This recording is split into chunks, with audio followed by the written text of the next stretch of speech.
Tapping into another explosive hour of the Steve Gruber Show. Man, it feels good to be here. I'm glad you're here live from Studio G, fighting for you from the foxhole of freedom. I'm always asking, who do you want in the foxhole with you to defend freedom or defend your life or anything for that matter? Who do you want standing shoulder to shoulder with you in the most important fights of your life? Well, good question, isn't it? Live in all 50 states and around the world. It's a dirty job, but I'm ready to do it again. Here are three big things you need to know this hour. Number one, another Chinese student arrested for stealing U.S. trade secrets, this time for stealing next-generation missile defense technology. But he's out on bail, $1.75 million. There should be no bail in these cases. Number two, the U.S. Olympic team finally giving in, and they will not allow men to participate in women's sports. Can you believe we ever got to this point in the first place? And number three, we continue to dissect the greatest political scandal in American history. And following President Trump calling out Barack Obama from the Oval Office, the former president responded, calling Trump's statements and those from the DNI bizarre allegations. Meanwhile, others also attacking not only Trump, but of course Tulsi Gabbard for releasing more than 100 documents. They claim she doesn't know what she's talking about. To say the least, she disagrees. So here, this hour, the rebuttal from Tulsi Gabbard, who crushed the denial yesterday by the Obama camp that she has no idea what she's doing or talking about, but she has the proof, and yes, she has smoking guns, several of them. Listen. Is that the intelligence community had one assessment, that Russia did not have the intent or capability to try to impact the outcome of the U.S. election leading up to Election Day.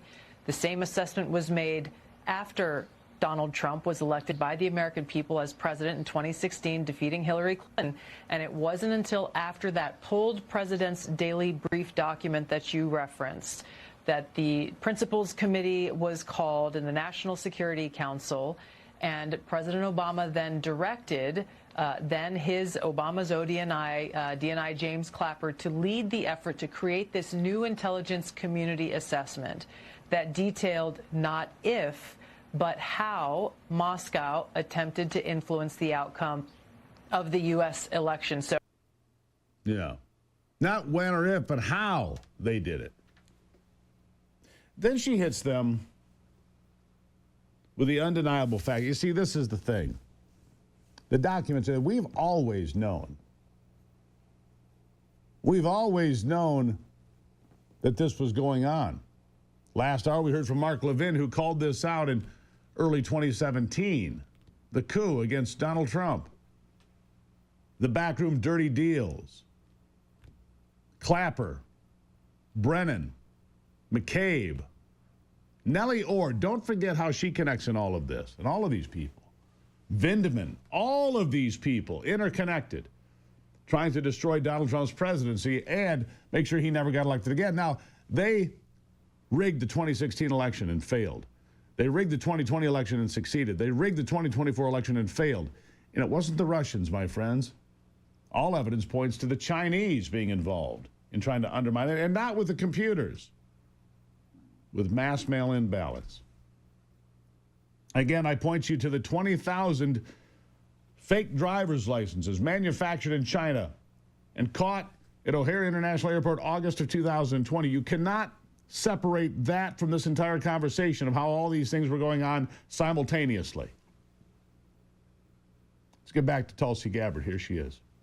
Is neither the message from President Obama's office, neither the statements coming from Democrats in Congress today and their friends in the propaganda media, none of them are addressing this fact that there was a shift, a 180-degree shift from the intelligence community's assessment leading up to the election to the one that President Obama directed be produced after Donald Trump won the election, that completely contradicted those assessments that had come previously.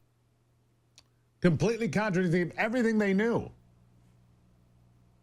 They were told that the Russians did not interfere and didn't have the ability, didn't have the technical know-how to do what they were claiming. And in fact,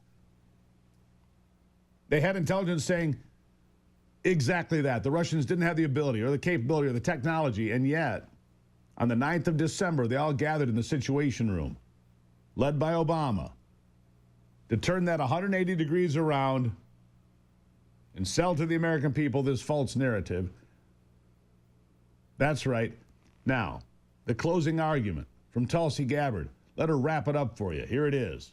You saw John Brennan, James Clapper, James Comey stated with high confidence this January intelligence community assessment that they drafted at the direction of President Obama. The fact is that they used already discredited information like the Steele dossier. They knew it was discredited at that time, yet they used it as a source for this document that they claim to have high confidence in.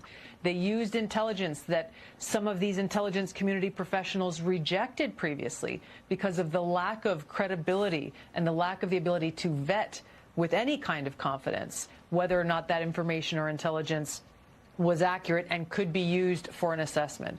There's a long laundry list of facts and intelligence reporting that directly contradict the statement coming from President Obama's office and those who are trying to deflect away from what actually happened, which was after Donald Trump was elected, led by President Obama, there was an effort to create a document that would serve as a foundation for what would be a years-long coup against President Trump, therefore trying to subvert the will of the American people who sent. And one person who's been ahead of the curve on this time and again is Steve Bannon. Can see around political corners better than just about anyone I've ever heard from or known. He's a friend of mine, a colleague here on Real America's Voice and elsewhere. And here is what he had to say yesterday about Trump calling out Barack Obama and his years-long conspiracy against the nation. Go. What the president did today in the Oval Office, in front of a head of state, and a head of state who's really a most important ally in our fight against the Chinese Communist Party, and on global television, called out for the first time in our history another president, another commander-in-chief for high treason, and named the co-conspirators. And took, I think, if I clocked that right, about 9 minutes and came back to it 2 or 3 times and reiterated and walked through the whole plot. And what's even more jaw-dropping than that is Obama actually took the bait and responded today. This is how concerned Barack Obama is about these charges. They actually put out a statement, so it's game on right now. And this could not get more serious. What's so interesting about their statement? It's another bald-faced lie. Remember, 3 or 4 weeks after this group met, they decided to, or right around that time, they decided to throw out 73, I think, Russian diplomats and senior officials. So they, the first, and this is how they were manufacturing the evidence, they made it up that it was direct interference to help Trump. That's a total lie. They manufactured the ICA. They had the Washington Post in on it, David Ignatius in on it, the entire team over there. And this thing's exploding. And it's exploding enough, Natalie, that Obama felt compelled to have his spokesman actually give a response because, like I said, Trump did it in the Oval Office in front of a visiting head of state and on global television because this thing's gone all over the world. There you go. You got it. Anyhow, unprecedented, unbelievable. He just nails them to the wall. Steve Bannon, we're going to have him back on the program here soon for a stem winder, as they say, all right? Take a break. It's the Steve Gruber Show, trying to keep you informed as best I can.